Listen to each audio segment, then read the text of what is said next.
You're probably wondering about the costume. So I've actually been doing readings of A Christmas Carol for 31 years this year. 31 years.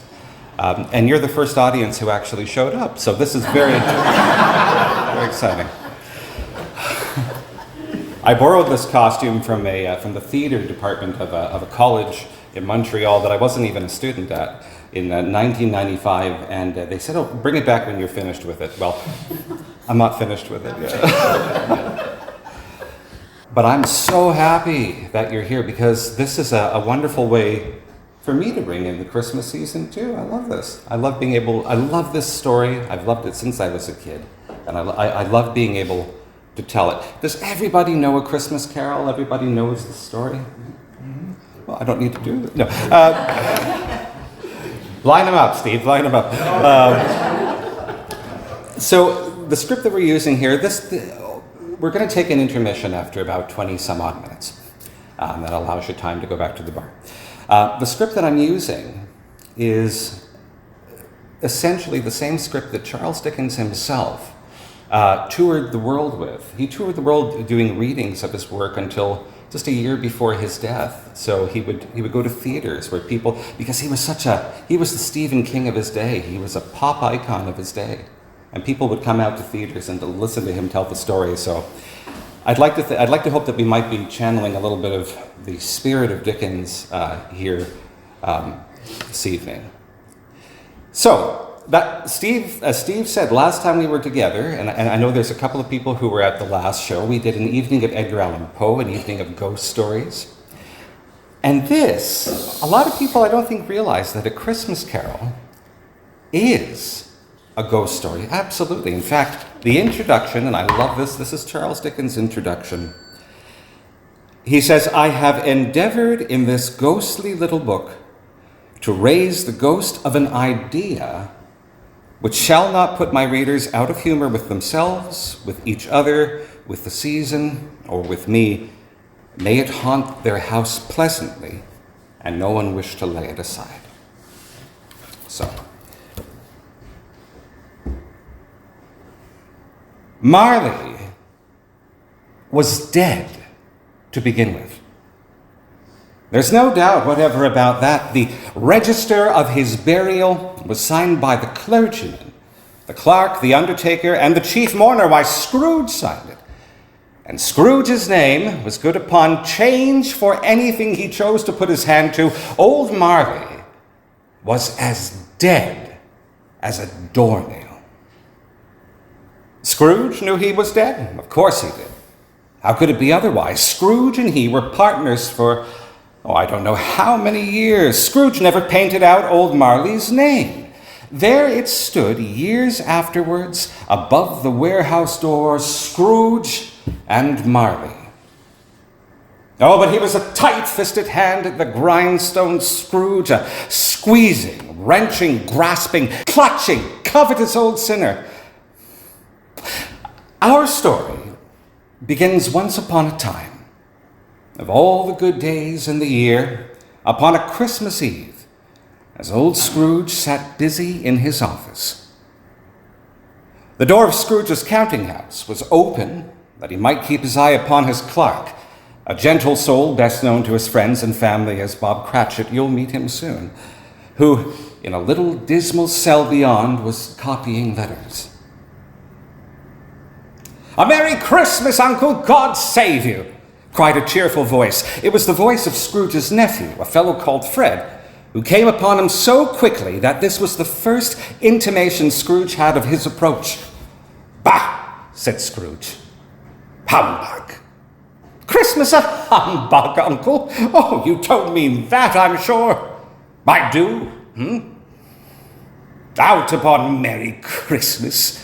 What's Christmas time to you but a time for paying bills without money, A time for finding yourself a year older and not an hour richer.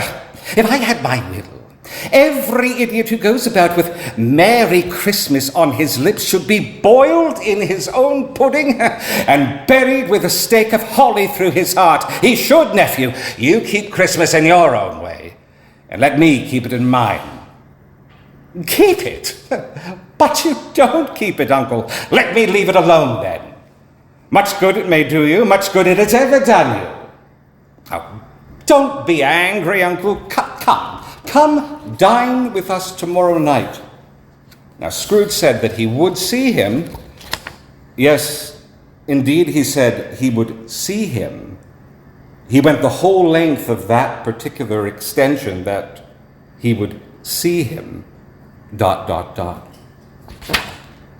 why? Cried Scrooge's nephew. Why? Why did you get married? Well, because I fell in love. Bah! Because you fell in love, growled Scrooge, as if that were the only one thing in the world more ridiculous than a Merry Christmas. Good afternoon. I want nothing from you, Uncle. I ask nothing of you. Why can we not be friends? Good afternoon. I am sorry with all my heart to find you so resolute. We have never had a quarrel to which I have been a party, but I have made the trial in homage to Christmas, and I'll keep my Christmas humor to the last. So, once again, Uncle, I wish you a Merry Christmas, good afternoon, and a Happy New Year, good afternoon. His nephew left the room without an angry word.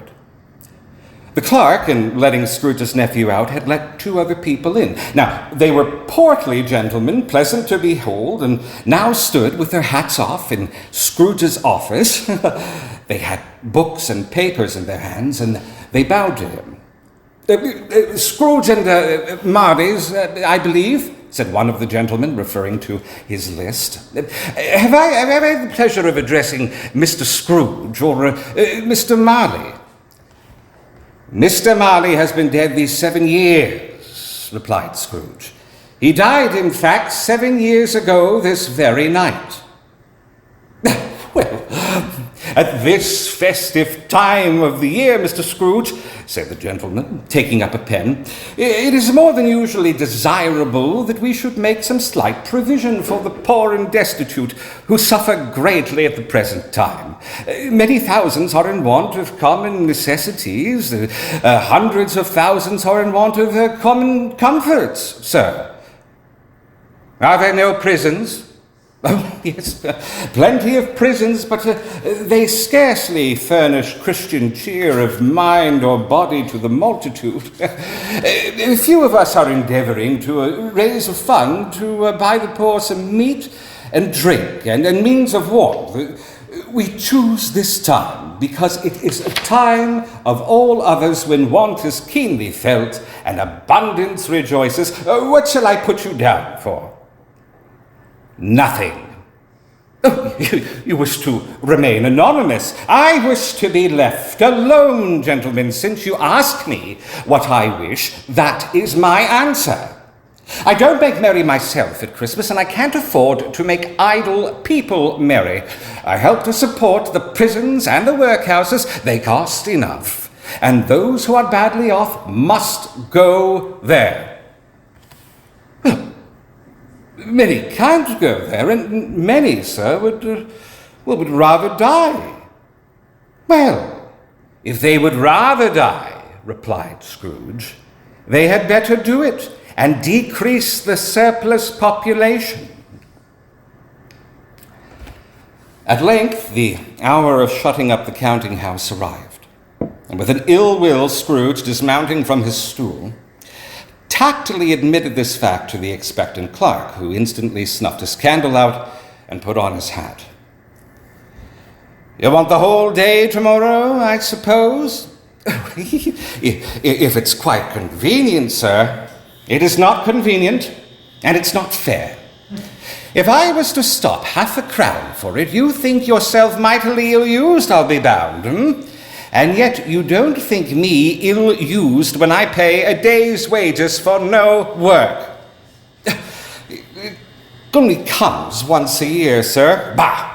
A poor excuse for picking a man's pocket every 25th of December. But I suppose you must have the whole day. Be here all the earlier the next morning. The clerk promised that he would, and Scrooge walked out with a growl. Scrooge took his melancholy dinner and his usual melancholy tavern, and having read all the newspapers and beguiled the rest of the evening with his banker's book, went home to bed. He lived in chambers which had once belonged to his deceased partner. They were a gloomy suite of rooms, and nobody lived in the building but Scrooge. Now, it is a fact that there was nothing at all particular about the knocker on the door of the house, except that it was very large. Also, that Scrooge had seen it night and morning during his whole residence in that place, and yet Scrooge, having his key in the lock of the door, saw now in the knocker, upon this most particular and peculiar night in the year of our Lord, 1843, no longer a knocker, but Marley's face. Marley's face, with a dismal light about it. It looked at Scrooge as Marley used to look, with ghostly spectacles turned up upon its ghostly forehead, and in another moment it had transformed into a knocker again. Scrooge quickly entered and closed the door with a bang. He fastened the door behind him and walked across the hall and up the stairs. Up Scrooge went, not caring a button for its being very dark. Darkness is cheap, and Scrooge liked it. But before he shut his heavy door, he walked through his rooms to see that all was right. He had just enough recollection of the face to desire to do that. All as they should be. Nobody under the table, nobody under the sofa, nobody behind the bar. Now's your chance. A small fire in the grate, and a little saucepan of gruel upon the hob. Quite satisfied, he closed his door and locked himself in, double-locked himself in, which was not his usual custom. As he threw his head back in his chair, his glance happened to rest upon a bell, a disused bell that hung in the room and communicated for some purposes now forgotten, with a chamber in the highest story of the building, a servant's bell. It was with great astonishment and with a strange, inexplicable dread that as he looked, he saw this bell begin to swing back and forth. And soon it rang out loudly. And so did every bell in every room in the house. This was succeeded by a clanking noise, deep down below, as if some person or something were dragging a heavy chain over the casks in the wine merchant's cellar. And then he heard the noise, much louder, louder on the floors below, and then coming up the stairs, then coming straight towards his door. It came through the heavy door, and a spectre passed into the room before his eyes. And upon coming in, Scrooge knew him. Marley's ghost. The same face, the very same. Marley in his pigtail, his usual waistcoat, tights and boots. His body, however, was transparent. "What do you want with me?" demanded Scrooge. "Much." Marley's voice. No doubt about it. "Mercy, dreadful apparition, why do spirits walk the earth? And why do they come to me?" "It is required of every man that the spirit within him should walk abroad among his fellow men and travel far and travel wide, and if that spirit goes not forth in life, it is condemned to do so after death." The spectre raised a cry. and shook his chain and wrung its shadowy hands. I wear the chain that I forged in life. I made it link by link and yard by yard. I girded it on of my own free will, and of my own free will I wore it. Is its pattern strange to you, Ebenezer? Or would you know the weight and length of the strong coil that you bear yourself? It was as full and as heavy and as long as this 7 Christmas Eves ago, and you have labored on it since. It is a ponderous chain. I cannot tell you all that I would. A very little more is all permitted to me. I cannot rest. I cannot stay. I cannot linger anywhere. My spirit never roamed beyond our counting house. Mark me. In life, my spirits never walked beyond the narrow limits of our money-changing hole, and weary journeys lie before me. 7 years dead, and traveling the whole time. No rest, no peace, incessant torture of remorse. But you were always a good man of business, Jacob, faltered Scrooge. The spirit recoiled fiercely. Business, cried the ghost. Mankind was my business, the common welfare was my business, charity, mercy, forbearance, benevolence were all my business. At this time of the rolling year, the spectre said, I suffer most. Why did I walk through crowds of fellow beings with my eyes turned down, and never raise them to that blessed star which led the wise men to a poor abode, where there are no homes to which its light would have conducted me? Scrooge was very dismayed to hear the spectre going on at this rate, and began to quake exceedingly. Hear me, Scrooge. My time is nearly gone. I am here tonight to warn you that you have yet a chance and hope of escaping my fate, a chance and hope of your procuring Ebenezer. You will be haunted by 3 spirits. Without their visits, you cannot hope to shun the path I tread. Expect the first when the bell tolls 1. The second, when the bell tolls 2. The third, when the last stroke of 3 has ceased to vibrate. Now, look to see me no more, and look that for your own sake you remember what has passed between us. It walked backwards from him and floated out the window into the bleak, dark night from whence it came. Scrooge closed the window and examined the door by which the ghost had entered. It was double-locked, just as he had locked it, with his own hands, and the bolts were undisturbed.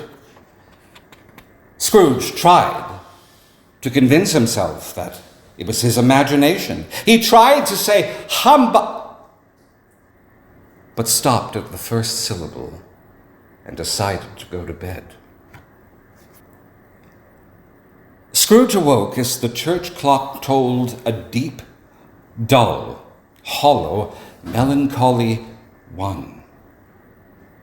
Light flashed up in the room upon the instant, and the curtains of his bed were suddenly drawn aside by a strange figure, like a child, yet not so like a child as like an old man viewed through some supernatural medium. Its hair was white with age, and yet the face had not a wrinkle in it. It held a branch of fresh green holly in its hand, but the strangest thing about it was that from the crown of its head there sprung a bright, clear jet of light by which all was visible. Are you the spirit whose coming was foretold to me? Asked Scrooge. I am the ghost of Christmas past. Long past? No, your past. The things that you will see with me are shadows of the things that have been. They will have no consciousness of us. Rise and walk with me.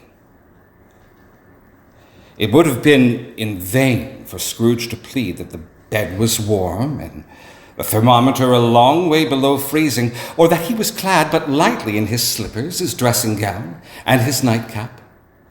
The grasp, though gentle as a woman's hand, was not to be resisted. He rose, but finding that the spirit made towards the window, he clasped its robe gravely and said, I'm a mortal spirit, and liable to fall. Bear but a touch of my hand here upon your heart, Ebenezer, and you shall be upheld in more than this. As the words were spoken, they passed through the wall and suddenly stood upon an open country road with fields on either side. The city had entirely vanished. Not a vestige of it was to be seen. The darkness and the mist had vanished with it, for it was a clear, cold winter's day with snow upon the ground. Good heaven, said Scrooge, clasping his hands together as he looked about him. I was bred in this place. I know it well. I was a boy here. You recollect the way? Asked the spirit. Remember it, cried Scrooge with fervor. Why, I could walk it blindfold. Strange to have forgotten it for so many years, observed the ghost. Come, let us go on. They walked along the road, Scrooge recognizing every gate and post and tree, until the little market town appeared in the distance, with its bridge, its church, winding river, and finally, its schoolhouse. The school is not quite deserted, said the ghost. A solitary child, neglected by his friends, is left there still, and on Christmas Day. Scrooge said that he knew it. They went to a door at the back of the schoolhouse. It opened before them and disclosed a bare, melancholy room with many desks. At one of these desks, a lonely boy was reading near a feeble fire, all alone. Scrooge sat down next to the boy and wept to see his poor, forgotten self as he used to be.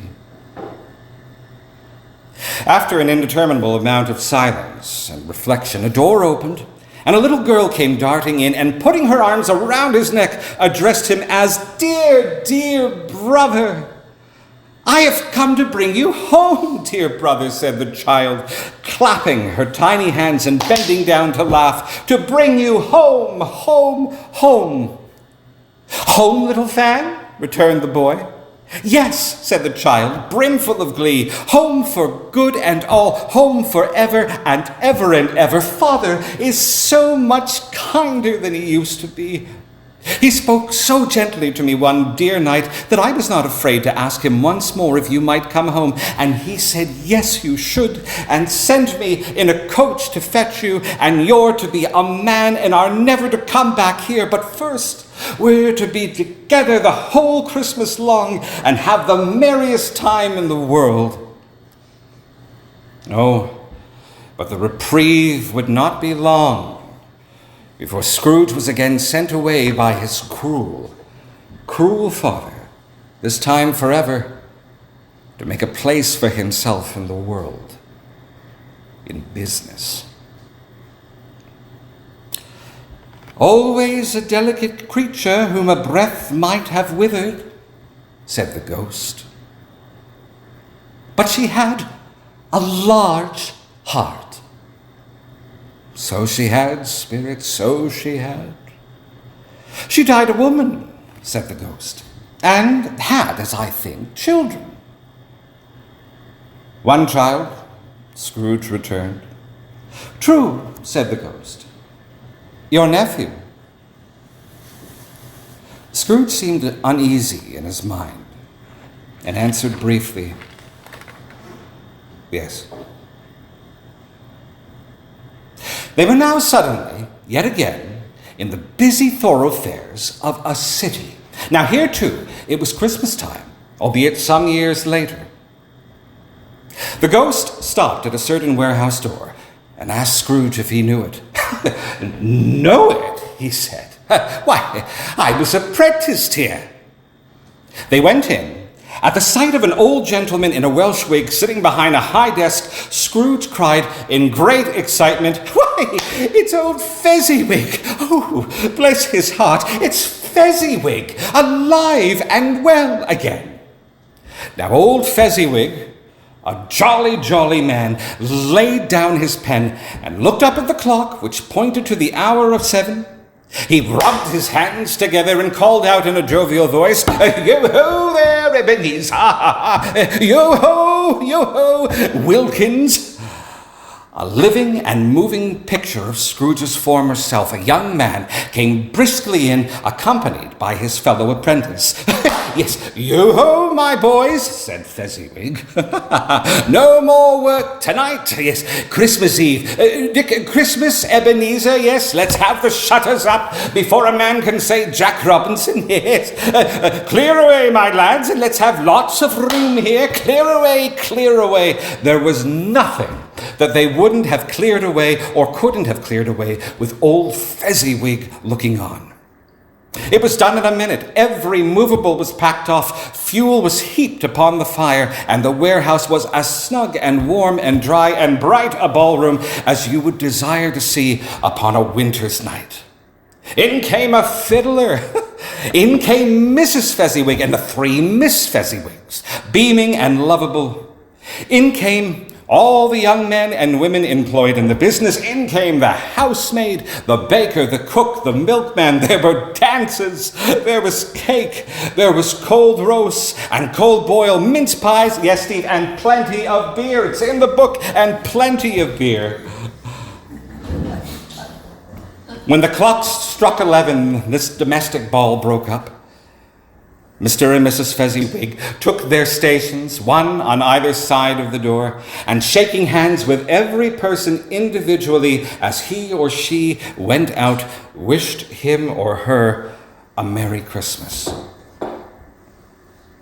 A small matter, said the ghost, to make these city folks so full of gratitude. He spent, what, but a few pounds of your mortal money? 3 or 4, perhaps. Is that so much that he deserves all this praise? It isn't that, said Scrooge. Oh, no, it isn't that, Spirit. He has the power to render us happy or unhappy, to make our service light or burdensome, a pleasure or a toil. He stopped.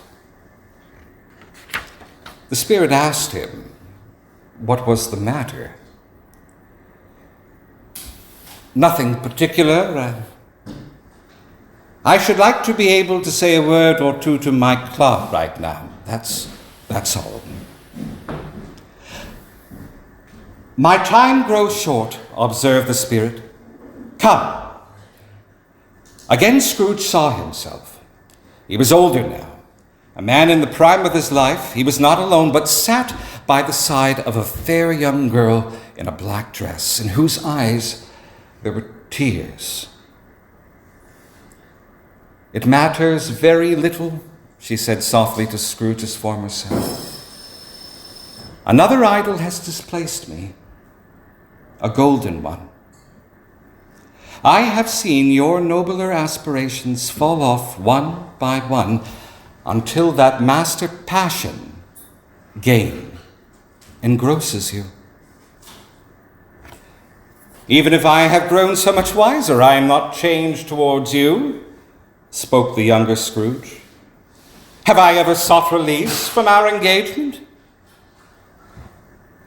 In words, no. but in a changed nature.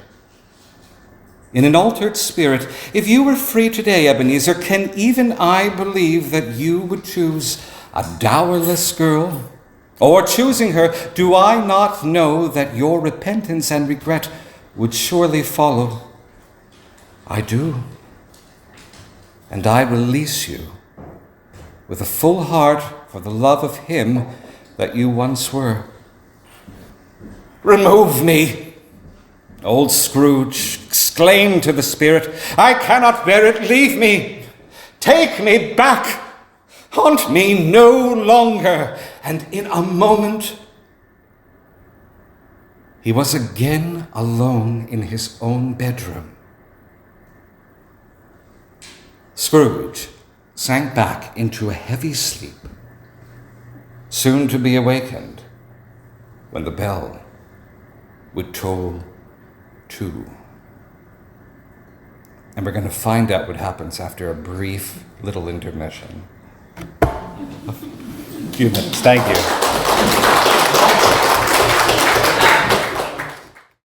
Okay, so I know the beer's good because you stayed, but hopefully you're enjoying the show too, so that's a good thing. That's right. We're Okay, waiting for that good. free beer. We're waiting for that beer. Oh, yeah. What do you think, Phil? What was the character?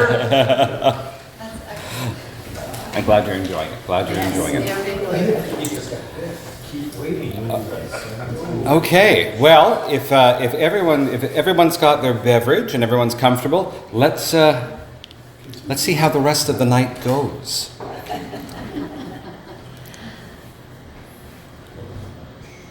Scrooge awoke in his bedroom.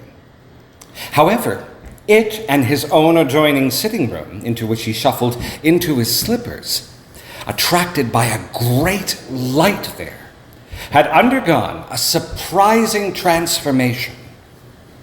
The walls and ceiling were so hung with living green that it looked a perfect grove, and such a mighty blaze went roaring up the chimney as had never been known in Scrooge's time.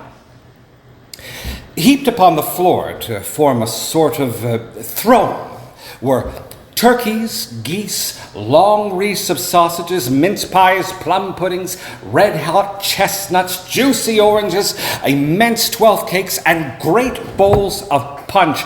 And in easy state upon this couch there sat a giant, glorious to see, who bore a glowing torch and who raised it high to shed its light on Scrooge as he came peeping around the door. Come in and know me better, man. I am the ghost of Christmas present. Look upon me. You've never seen the like of me before. You've never walked forth with my elder brothers. I don't think I have. I'm afraid I have not. Have you many brothers, Spirit? More than 1,800, replied the ghost. One for each Christmas since the very first. Now, come, said the Spirit, holding out his arm. Touch my robe. Scrooge did as he was told, and the room and all its contents all vanished instantly. They now stood in the city streets upon a snowy Christmas morning. Scrooge and the ghost passed on, invisible, through the crowd, straight to a tiny, ramshackle house in Camden Town. And on the threshold of the door, the Spirit smiled and stopped to bless what Scrooge would presently learn was his clerk Bob Cratchit's dwelling, with the sprinklings of his torch. Now think of that. Bob Cratchit, with his meager wage of 15 shillings per week, and yet the ghost of Christmas present blessed his home. They entered and found within Mrs. Cratchit, Cratchit's wife, dressed out but poorly in a twice-turned gown, brave in ribbons, assisted by Belinda, second of her daughters, while young Master Peter Cratchit plunged a fork into the saucepan of potatoes and then into his mouth. And now 2 smaller Cratchits, boy and girl, came bounding in, screaming that outside the baker's they had smelt the goose and known it for their own. And basking in luxurious thoughts of sage and onion, these young Cratchits danced about the table. "Oh, whatever has got your precious father then?" said Mrs. Cratchit. "And your brother, Tiny Tim, and Martha wasn't as late last Christmas by half an hour." "Here's Martha, mother," said a girl, appearing as she spoke. "Here's Martha, mother," cried the 2 young Cratchits. "Hurrah, hurrah, there's such a goose, Martha. Come see the goose." After a moment, in came Bob, the father, with at least 3 feet of comforter hanging down before him, and his threadbare clothes darned up and brushed to look seasonable, with little Timothy Cratchit upon his shoulder. Alas, for Tiny Tim, yes, he was tiny indeed, and sickly. He bore a little crutch. The 2 young Cratchits hustled Tiny Tim and bore him off to the wash-house that he might hear the Christmas pudding singing in the copper. "And how did Tiny Tim behave?" asked Mrs. Cratchit. "Oh, as good as gold, my dear," said Bob. "And better, yes. Somehow he gets thoughtful, sitting by himself so much. And he thinks the strangest things you've ever heard, yes. He told me, coming home, that he hoped the people saw him in the church, because he was a cripple, and it might be pleasant to them to remember upon Christmas Day who made lame beggars walk and blind men see." Bob's voice was tremulous when he told them this, and trembled more when he said that Tiny Tim was growing strong and hearty.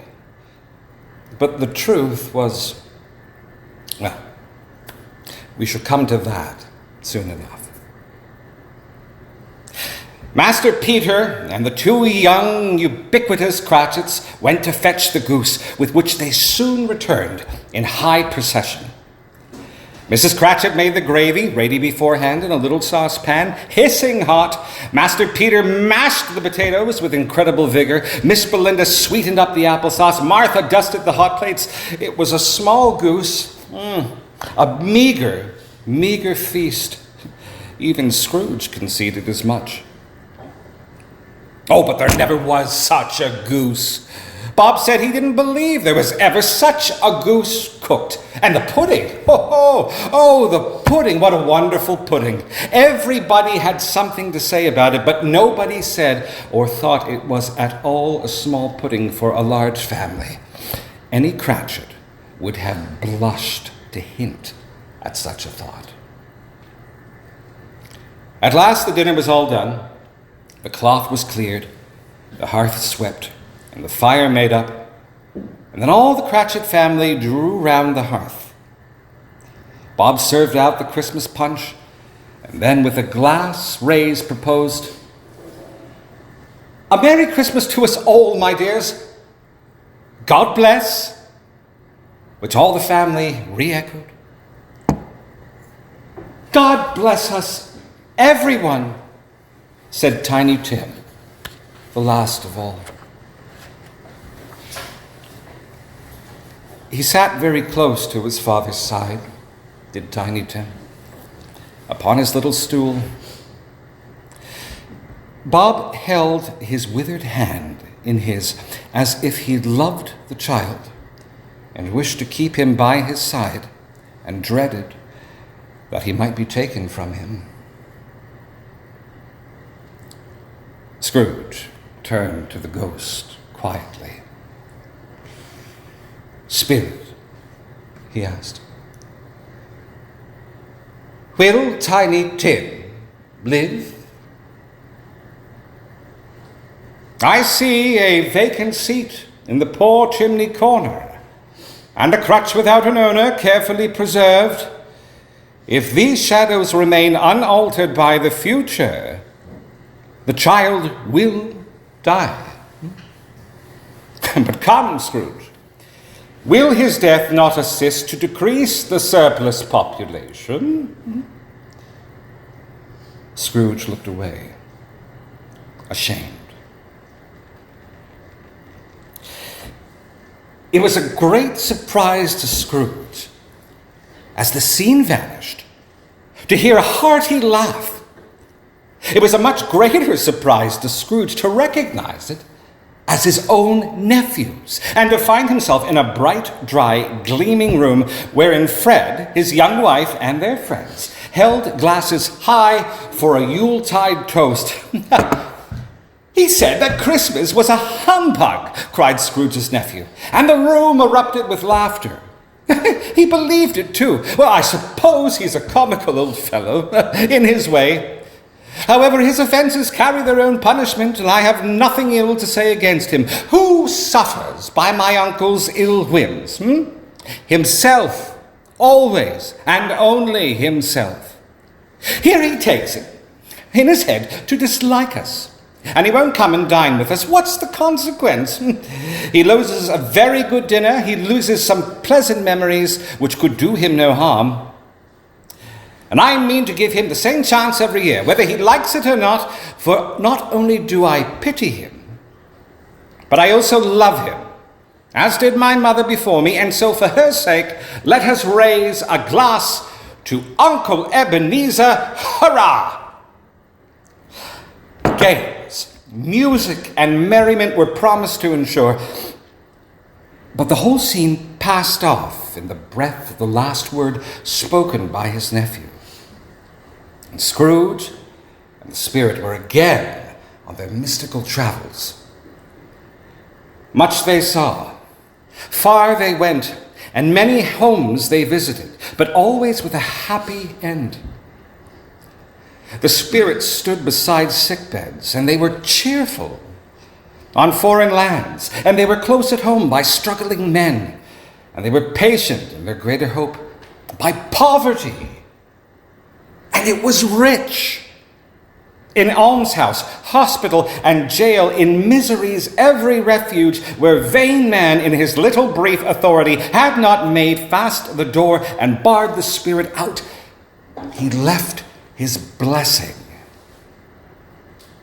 And now, at the end of their time together, finding themselves outside of Scrooge's lodgings, the bell struck the hour. Scrooge looked about him for the ghost and saw it no more. And this time, the bell tolled 3.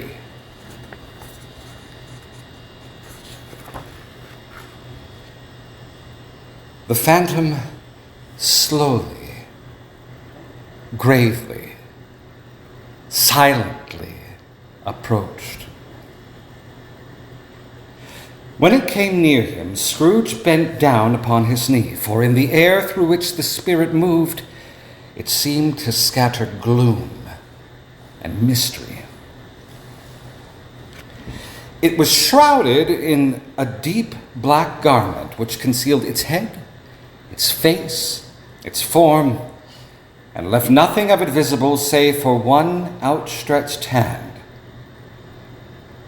The spirit neither spoke nor moved. "I am in the presence of the ghost of Christmas yet to come.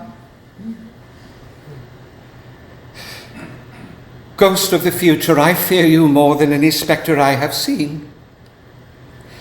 But as I know that your purpose is to do me good, and as I hope to live to be another man from what I was, I am prepared to bear your company. The night is waning fast, and it's precious time to me, spirit, I know. Lead on, spirit, lead on." They scarcely seemed to enter the city, for the city rather seemed to spring up about them. But there, in the heart of it, at the stock exchange, is where they now found themselves amongst the merchants. The spirit stopped beside one little knot of businessmen. Observing that the hand was pointed to them, Scrooge advanced to listen to them talk. "No," said a great fat man with a monstrous chin. I don't know much about it. Either way, I only know that he's dead. Yes, last night, I believe. Why? What's the matter with him? I thought he'd never die. What has he done with all his money? Asked a red-faced gentleman. I haven't heard, said the man with the large chin.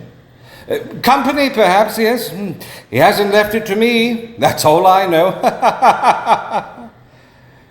And with a sinister chortle, they parted ways. Now, Scrooge was at first inclined to be surprised that the spirit should attach importance to conversation apparently so trivial. But feeling assured that it must have some hidden purpose, he set himself to consider what it was likely to be. He looked about the stock exchange, in that very place, for his own image, for he could be found there reliably, like clockwork, each and every business day. But another man now stood in his accustomed corner, and though the clock pointed to the usual time of day for being there, he saw no likeness of himself among the multitudes that poured in through its doors. They left this busy scene and went into an obscure part of the town, to a low shop where iron, old rags, bottles, bones, and greasy offal were bought. There's a reason they call it offal. Yes. A gray-haired rascal of great age sat smoking his pipe. Scrooge and the Phantom came into the presence of this man, just as a woman with a heavy bundle slunk her way into the shop. What have you got to sell, eh? What have you got to sell? Asked the old rascal, rubbing his palms together. Half a minute's patience, Joe, and you shall see. Every person has a right to take care of themselves. He always did. Who's the worse for the loss of a few things like these? Not a dead man, I suppose. If he wanted to keep 'em after he was dead, then why wasn't he natural in his lifetime? If he had been, he'd have someone to look after him when he was struck with death. Oh, instead of lying gasping out his last there all alone by himself. Open that bundle, Joe, and let me know the value of it. Joe went down on his knees for the greater convenience of opening the bundle and dragged out a large and heavy roll of assorted items, bed curtains, blankets. His blankets? Who else's do you think? Replied the charwoman. He isn't likely to take cold without 'em, I dare say. You can look at that shirt till your eyes ache, but you won't find an hole in it, not a threadbare place. It's the best he had, and a fine one too. They'd have wasted it by burying 'em up in it if it hadn't been for me. Scrooge listened to the dialogue in abject horror. Spirit, I see. The case of this unhappy man might be my own. My life tends that way now, I know. Merciful Spirit, what is this? The scene had now changed again, and now he almost touched a bare, uncurtained bed. A pale light, rising in the outer air, fell straight upon this bed, and on it, unwatched, unwept, uncared for, was the body of this plundered, unknown man. Scrooge slowly approached the bed and then stopped. Spirit, let me see some tenderness connected with the death, or this dark chamber will be forever present to me. The ghost conducted him to a familiar house in Camden Town, a dwelling he had visited before, and found the members of the Cratchit family seated around the fire. All were present, save for one noticeable absence. The mother and her daughters were engaged in needlework. But surely they were very quiet. The mother laid her work upon the table and put her hand up to her eyes to wipe away a tear. Bob Cratchit sat the quietest, staring at the flame.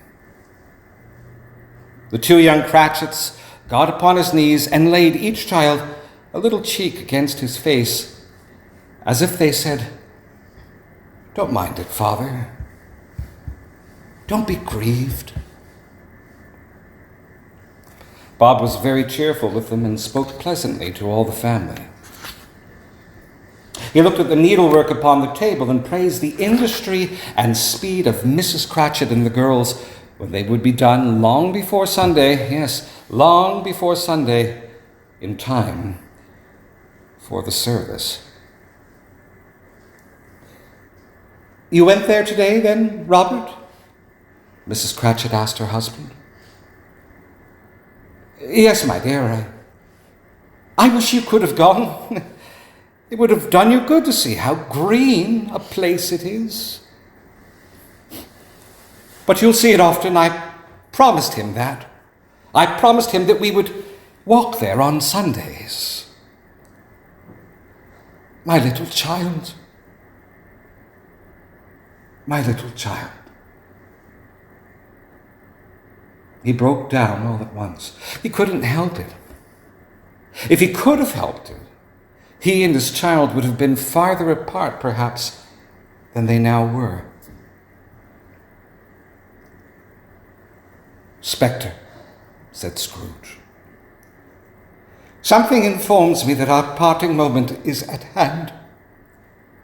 I know it, but I don't know how it is that I know it. Tell me what man that was, with the covered face who we saw lying dead."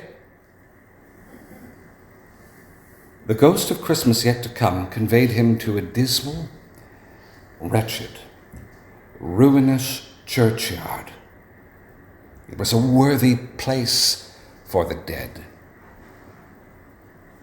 The spirit stood among the graves, and he pointed down to one. "Before I draw nearer to that stone to which you point, answer me one question. Are these the shadows of the things that will be, or are they the shadows of the things that may be only? Men's courses will foreshadow certain ends, to which, if persevered in, they must lead. But if the courses be departed from, the ends will change. Say it is thus with what you showed me." The spirit was as immovable as ever. Scrooge crept towards it, trembling as he went, and following the finger, read upon the stone of the neglected grave his own name, Ebenezer Scrooge. "Am I that man who lay upon the bed? Oh, no, spirit, no, spirit, hear me. I am not the man I was. I am not the man that I have been. Why show me this if I am beyond all hope? Assure me that I may yet change these shadows you have shown me by an altered life, spirit. I will honor Christmas in my heart and try to keep it all the year. I will live in the past, the present, and the future. The spirits of all three shall strive within me. I will not shut out the lessons they have taught me. Tell me, spirit, oh, tell me there is hope, that I may wipe away the writing on the stone. Spirit, tell me there is hope, that I may." Holding up his hands in one last prayer to have his fate reversed, he saw an alteration in the phantom's hood and dress. It shrunk, collapsed, and dwindled down into a bedpost. Yes, and the bedpost was his own. The bed was his own. The room was his own, best and happiest of all, the time before him was his own to make amends in. Running to the window, he opened it and put out his head. No fog, no mist, no night, clear, bright, stirring, golden day, and there were bells. Glorious bells, ding dong, ding dong, ding dong. What's today? Cried Scrooge, calling downwards to a passing boy in the street below. What's today, my fine fellow? Today? Why, it's Christmas Day, sir. Oh, it's Christmas Day. I haven't missed it.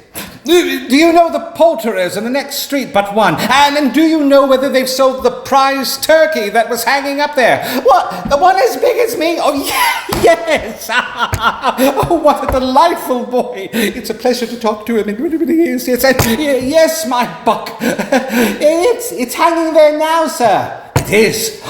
Go and buy it. Go and buy it and tell him to bring it here, that I may give them the direction to where to take it. Come back with the man in less than 5 minutes, and I will give you £50. The boy was off like a shot. I'll send it to Bob Cratchit. Scrooge pranced gleefully around the bedroom. No prancing tonight, I can't do it. But imagine prancing around the bedroom gleefully. He won't know who sent it. It's twice the size of Tiny Tim. And just wait until tomorrow morning when Bob learns that I am doubling his salary and will endeavor to assist with his struggling family. A conversation that will leave our dear Bob gobsmacked. But I'm getting ahead of myself, for it's still Christmas morning. The hand in which he wrote the address was not a steady one, but write it he did. Scrooge dressed himself in all his best and at last got out into the streets. The people were by this time pouring forth, as he had seen them with the ghost of Christmas present. And, walking with his hands behind him, Scrooge regarded everyone with a delighted smile. Oh, he looked so irresistibly pleasant, in a word, that 3 or 4 good-humored fellows said, Good morning, sir. Yes, Merry Christmas to you. And Scrooge often said afterwards that of all the blithe sounds he had ever heard, these were the blithest to his ears. In the afternoon, he turned his steps towards his nephew's house. He passed the door a dozen times before he had the courage to go up and knock. But he made a dash, and he did it. Why, bless my soul, cried his nephew. Who's that? It's I, your Uncle Scrooge. I've come to dinner. Will you let me in, Fred? Let him in? It's a mercy he didn't shake his arm off. He was at home in 5 minutes. Nothing could be heartier. A wonderful party, wonderful games, wonderful food, wonderful unanimity, wonderful happiness. Oh, what a wonderful Christmas, and the first of many for Scrooge. Scrooge was better than his word. He did it all and infinitely more, and to Tiny Tim, who did not die, he was a second father. He became as good a master, as good a man as the good old city knew, or any other good old city, town, or borough in the good old world. Well, some people laughed to see the alteration in him, but his own heart laughed, and that was quite enough for him. He had no further exchange with spirits, and it was always said of him that he knew how to keep Christmas well if any man alive possessed the knowledge. And may that truly be said of us, and all of us. And so, as Tiny Tim observed all those many Christmases ago, God bless us, everyone. Thank you.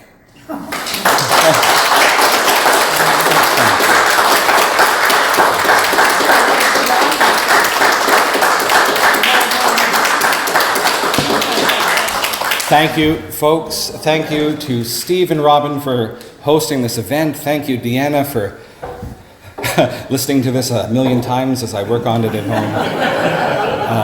The best, to me, it's a Merry Christmas. Others celebrate other celebrations, and that's what brings us all together. It's what unites us. But I always say, at the end of the day, it's the spirit, the meaning, the sentiment is universal. So goodwill to all, and to all a good night. Thank you.